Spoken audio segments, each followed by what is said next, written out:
మీ personal interviews మరియు వ్యాపార ప్రకటనల కొరకు ఈ నెంబర్ని సంప్రదించండి. నమస్తే, వెల్కమ్ టు మనం టీవీ. నేను మీ ప్రియాంకారావు. ఈ రోజు మనతో పాటు ప్రముఖ పొలిటికల్ అనలిస్ట్ అప్పసాని రాజేష్ గారు ఉన్నారు. వారితో మాట్లాడదాం. నమస్కారం సార్. నమస్తే అమ్మా. సార్, త్రిబులర్ రఘురామకృష్ణరాజు గారి కస్టోడియల్ టార్చర్ కేసులో జగన్మోహన్ రెడ్డి గారి పేరు కూడా ఉంది. అంటే ఇప్పుడు జగన్మోహన్ రెడ్డి ఈ కేసులో ఇరుక్కోబోతున్నాడా? అసలు ఎలా చూడాలి అంటారు?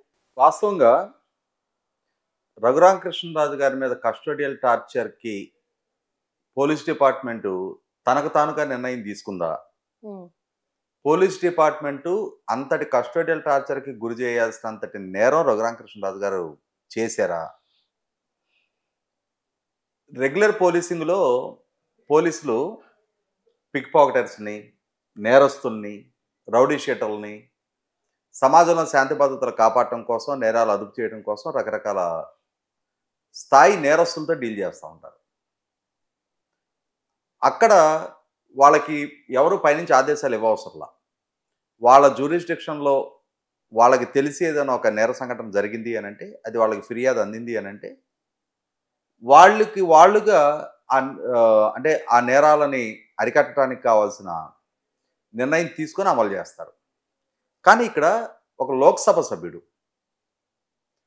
ఆ లోక్సభ సభ్యుడిని రాజద్రోహం కేసు నమోదు చేసి అరెస్టు చేసే ప్రాసెస్లో కూడా అన్ని ఉల్లంఘనలకి పాల్పడి ఆయన్ని గుంటూరు వరకు తరలించి ఆ విచారించే సందర్భంలో ఆయన్ని దారుణంగా భౌతికంగా హింసించారు అని అంటే, ఖచ్చితంగా ఇది పోలీసులు వాళ్ళ సొంత డిస్క్రిప్షన్తో తీసుకున్న నిర్ణయం కాదు. 100% ప్రభుత్వ పెద్దలు ఆదేశిస్తేనే అంతటి హై ప్రొఫైల్డ్ పర్సన్ని ఆ విధంగా హ్యాండిల్ చేయగలుగుతారు. అయితే ఇక్కడ ఎటువంటి సంశయం లేదు, సంకోచం లేదు. ఖచ్చితంగా నాటి ముఖ్యమంత్రి జగన్మోహన్ రెడ్డి గారి ఆదేశాలతోటే పోలీసులు ఈ నిర్ణయం తీసుకున్నారు, దాన్ని అమలుపరిచారు. ఆ అమలుపరిచే ప్రాసెస్లో కూడా అంతటి స్థాయి ఉల్లంఘనకు పాల్పడ్డారు అని అంటే, ఖచ్చితంగా 100% ఇది జగన్మోహన్ రెడ్డి గారి నుంచి స్పష్టమైన ఆదేశాలు ఉండటం వల్లే సాధ్యపడింది. కాబట్టి వాళ్ళ ఆ రోజు పాలకుడిగా జగన్మోహన్ రెడ్డి గారు ఉండి అదే పోలీసుల మీద, అదే పోలీస్ డిపార్ట్మెంట్ దగ్గర కంప్లైంట్ చేసినా కూడా దానివల్ల ప్రయోజనం లేదు అని చెప్పని భావించిన రఘురామకృష్ణరాజు గారు వాళ్ళ అధికార అంతానికి వచ్చిన తర్వాత అప్పుడు కేసు నమోదు చేయడం జరిగింది. ఇవాళ అదే పోలీస్ డిపార్ట్మెంటు ఎవరెవరు వారి స్థాయిలో ఏ ఉల్లంఘనకు పాల్పడ్డారు, ఎవరెవరు వారి స్థాయిలో ఏ విధమైన అకృత్యాలకు పాల్పడ్డారు అని చెప్పని విచారించి నిగ్గు తేల్చుకున్న తర్వాత నిన్న సిఐడి ఏఎస్పీ విజయపాల్ని అరెస్ట్ చేశారు. ఇవాళ కోర్టు కూడా రిమాండ్కి పంపించడం జరిగింది. వాస్తవంగా ఈ కేసులో విజయపాల్ అక్యూజ్ నెంబర్ 4. ఇతనికన్నా ముందు అక్యూజ్ నెంబర్ 1గా పివి సునీల్ కుమార్ గారు, అక్యూజ్ నెంబర్ 2గా నాటి ఇంటెలిజెన్స్ చీఫ్ పిఎస్ఆర్ ఆంజనేయులు గారు, అక్యూజ్ నెంబర్ 3గా ఘనత వహించిన నాటి chief minister YS Jaganmohan Reddy గారు ఉన్నారు. మరి అక్యూజ్డ్ నెంబర్ 4 పాత్రే నిర్ధారణ అయ్యి మరి ఆయన్నే కోర్టు రిమాండ్కి పంపించినప్పుడు మరి అక్యూజ్ నెంబర్ 1, 2 and 3 ఇవాళ మనకి చట్టంలో చాలా స్పష్టంగా చెప్పేది ఏంటి అంటే, నేరం చేసిన వారితో పాటుగా నేరాన్ని ప్రేరేపించిన వాళ్ళు, ప్రోత్సహించిన వాళ్ళు, కాపాడే ప్రయత్నం చేసిన వాళ్ళు కూడా దోషులే అని చెప్పని మన పీనల్ కోడ్లో చాలా స్పష్టంగా మెన్షన్ చేయబడి ఉంది. కాబట్టి ఇక్కడ ఈ నేరాన్ని ప్రేరేపించిన వాళ్ళు, ఆదేశాలు ఇచ్చిన వాళ్ళు, ఆ నేరాన్ని ప్రోత్సహించిన వాళ్ళు, ఆ నేరానికి పాల్పడ్డ వాళ్ళని కాపాడే ప్రయత్నం చేసిన వాళ్ళు అందరికందరూ కూడా దోషులే.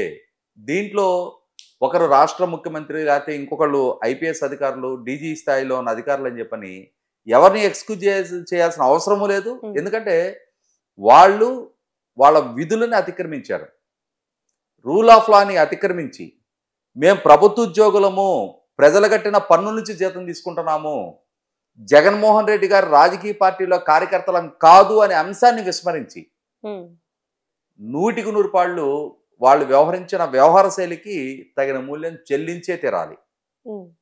కాకుండా ఇక్కడ చర్చనీయాంశంగా మారుతున్న అంశం ఏంటి అంటే జగన్మోహన్ రెడ్డి గారి మీద కూడా ఈ కేసులో సెక్షన్ 307 నమోదు చేయబడింది. రఘురామకృష్ణరాజు గారిని హత్య చేసే ప్రయత్నం చేశారు అని చెప్పని 100% రఘురామకృష్ణరాజు గారిని భౌతికంగా ఎలిమినేట్ చేసే ప్రయత్నం జరిగింది. ఎందుకు అనంటే ఈ సంఘటనకి కొద్ది రోజుల ముందు ఆయనకి బైపాస్ సర్జరీ జరిగింది. బైపాస్ సర్జరీ జరిగి విశ్రాంతిలో ఉన్న వ్యక్తి ఆయన, లోక్సభ సభ్యుడు. ఆయన ప్రభుత్వంలో జరుగుతున్న కొన్ని తప్పొప్పుల్ని మీడియా ముఖంగా ప్రస్తావించి విమర్శిస్తూ వచ్చారు. మనకి ప్రజలు కట్టబెట్టిన అధికారం అంతటి నమ్మకాన్ని మనం వమ్ము చేసుకుంటున్నాం, పాలకులుగా మన అధికార పార్టీ తప్పులు చేస్తుంది అనే అంశాలు ప్రస్తావిస్తున్నారు.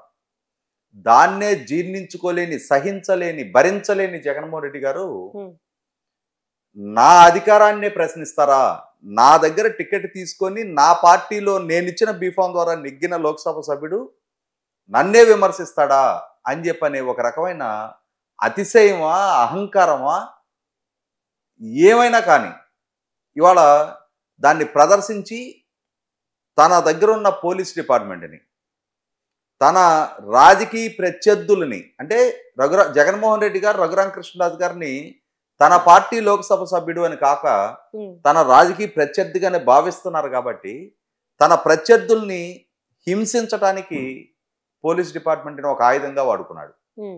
100% ఇది ప్రూవెన్ ఫ్యాక్టర్.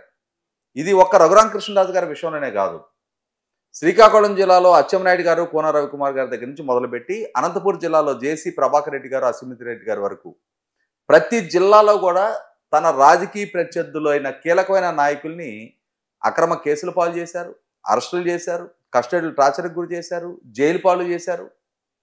వీటన్నిటినీ ప్రజలు కూడా నిశ్చితంగా గమనిస్తూ వచ్చారు. వీళ్ళకున్న అధికారము, వీళ్ళ చేతిలో ఉన్న వ్యవస్థలు, వాళ్ళ వ్యవహార శైలి కారణంగా ప్రజలు ప్రతి అంశంలోనూ రోడ్డెక్కి స్పందించకపోయి ఉండవచ్చు. కానీ వీటినన్నింటినీ ప్రజలు పరిగణలోకి తీసుకున్నారు, గుర్తుంచుకున్నారు. అయితే ఇక్కడ ప్రజల ముందున్న ప్రశ్న ఏంటి అంటే జగన్మోహన్ రెడ్డి గారి మీద ఇప్పటికే పలు కేసులు ఉన్నాయి. మనందరికీ తెలిసి ఆయన మీద 11 సిబిఐ ఛార్జ్షీట్లు ఫైల్ అయ్యి ఉన్నాయి. దాదాపుగా 11 సంవత్సరాల పైగా ఆయన బెయిల్ మీద కొనసాగుతూ ఉన్నారు. నాకు గుర్తున్న వరకు 2013 సంవత్సరం సెప్టెంబర్ 23వ తారీఖు రోజు ఆయనకి ఆ 11 సిబిఐ కేసులకు సంబంధించి గౌరవ సుప్రీంకోర్టు ద్వారా కండిషన్ బెయిల్ ఇవ్వడం జరిగింది. అంటే ఇప్పటికీ 11 సంవత్సరాల 2 నెలల 5 రోజుల కాలం గడిచిపోయింది ఆయనకి బెయిల్ వచ్చి. ఆయన తన కేసుల విచారణకు కూడా సహకరించట్లా. వ్యక్తిగత హాజరు నుంచి మినహాయింపు పొంది 3500 పైగా సార్లు ఇప్పటికీ కేసులు విచారణ వాయిదాలు తీసుకోవడం జరిగింది. కేసులు ట్రయల్ స్టేజ్కి కూడా రాలా ఇప్పటి వరకు. దీనికి తోడు తన మీద హత్యాయత్నం జరిగింది అని చెప్పని విశాఖపట్నం ఎయిర్పోర్ట్లో జల్పల్లి శ్రీనివాస్ అనే అతని మీద ఈయనే కంప్లైంట్, ఈయనిచ్చిన ఫిర్యాదు ఆధారంగా అతను జైల్లో పెట్టారు.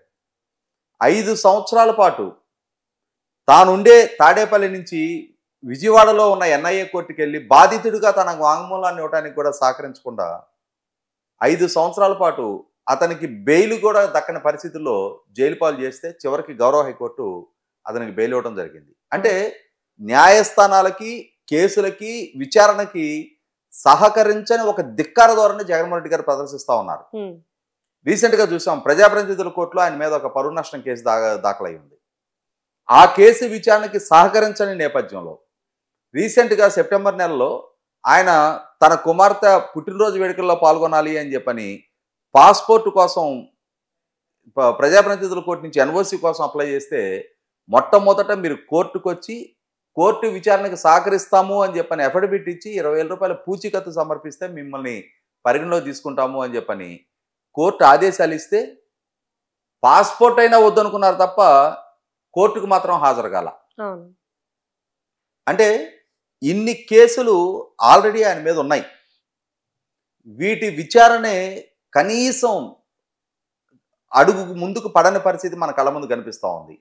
ఇటువంటి స్థితిలో జగన్మోహన్ రెడ్డి గారి లాంటి వ్యవస్థలని గౌరవించని నాయకుడి మీద నమోదై ఉన్న ఈ రఘురామకృష్ణరాజు గారి కేసు విషయంలో కూడా ఆయన ఎంతవరకు సహకరిస్తాడు, ఆయన్ని కట్టడి చేసే దిశగా పోలీస్ డిపార్ట్మెంట్ కూడా ఎంత చురుగ్గా వ్యవహరిస్తుంది అనేది వాళ్ళ, నేను ఇందాకే చెప్పిన $1 మిలియన్ ప్రశ్న వాళ్ళ ప్రజల ముందు ఉంది.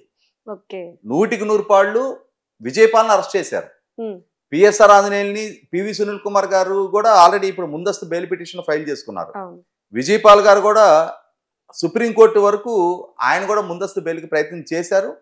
కానీ గౌరవ సుప్రీంకోర్టు ఆయన అభ్యర్థన పరిగణలోకి తీసుకునే నేపథ్యంలో ఆయనగా విచారణకి హాజరయ్యి తీరాల్సిన పరిస్థితుల్లో ఆయన అరెస్ట్ చేయడం జరిగింది. మరి ఇప్పుడు రేపటి రోజున ఒకళ్ళ న్యాయస్థానం నుంచి పివి సునీల్ కుమార్ గారికి, పిఎస్ఆర్ ఆంజనేయులు గారికి కూడా ఉపశమనం దక్కని పరిస్థితిలో వాళ్ళను కూడా అదుపులోకి తీసుకోవచ్చు. కానీ అంతిమంగా జగన్మోహన్ రెడ్డి గారిని కూడా వీళ్ళతో సమానంగా అదుపులోకి తీసుకొని విచారిస్తారా, విచారించరా? ఎందుకనంటే ఇక్కడ గమనించాల్సింది, చాలా దారుణంగా రఘురామకృష్ణరాజు గారిని హింసించడం జరిగింది. ఆ హింసించే సందర్భంలో వీడియో కాల్ తీసి ఆ వీడియో కాల్ని లైవ్ స్ట్రీమింగ్ జగన్మోహన్ రెడ్డి గారు వీక్షించారు అని చెప్పని రఘురామకృష్ణరాజు గారు 1-10 సార్లు ఆరోపిస్తా ఉన్నారు. లైవ్ స్ట్రీమింగ్ జరిగింది అని చెప్పని నిన్న ప్రభుత్వ విచారణాధికారులు కూడా నిన్న మీడియాకు తెలియజేయడం జరిగింది. అంటే ఇక్కడ 100% ఒక రకమైన క్రూరత్వాన్ని, ఉన్మాదత్వాన్ని జగన్మోహన్ రెడ్డి గారు ప్రదర్శించారు. తన పార్టీ సహచరుణ్ణి, ప్రజాప్రతినిధిని, దేశ ఉన్నత చట్టసభకి ఎన్నికై ఉన్న లోక్సభ సభ్యుడిని తన ప్రభుత్వంలో ఉన్న పోలీస్ డిపార్ట్మెంట్ ద్వారా హింసిస్తూ తాను వీక్షించి ఆనందించాడు అని అంటే ఖచ్చితంగా అది ఉన్మాదత్వానికి పరాకాష్ట. ఇటువంటి స్థితిలో జగన్మోహన్ రెడ్డి గారిని చట్టపరంగా ఎక్స్క్యూజ్ చేయాల్సిన నెస్టే లేదు. మిగిలిన కో ఎక్యూజ్డ్ లాగానే ఆయన కూడా సమన్ చేయాలి, విచారించాలి. విచారించి విచారణకు ఆయన సహకరించుకుంటే, విచారణలో ఆయన పాత్ర నిర్ధారణ అయితే 100% ఆయన్ను కూడా అరెస్టు చేసి జైలుకి పంపి తీరాల్సిందే. ఇక్కడ చట్టం ముందు అందరూ సమానమే అని చెప్పని రుజువు చేయాల్సిన బాధ్యత ఉంది. వాళ్ళకున్న హోదాలు, వాళ్ళకున్న పరపతి, వాళ్ళ చేతిలో ఉన్న డబ్బు, వాళ్ళకి ఉన్న వందిమాగతుల సాకుగా కొంతమంది విషయంలో ఒక రకంగా, ఇంకొందరి విషయంలో ఇంకొక రకంగా వ్యవహరిస్తే అది వ్యవస్థలకే సిగ్గుచేటైన వ్యవహారం. కాబట్టి ఇక్కడ ప్రజల తరపున జగన్మోహన్ రెడ్డి గారిని కూడా విచారణకి పిలవాల్సిందే అన్న డిమాండ్ ఉంది. మరి పోలీస్ డిపార్ట్మెంటు ఎంత క్రియాశీలకంగా వ్యవహరిస్తుంది అనేది మనం వేచి చూద్దాం. Okay, right. Thank you so much sir.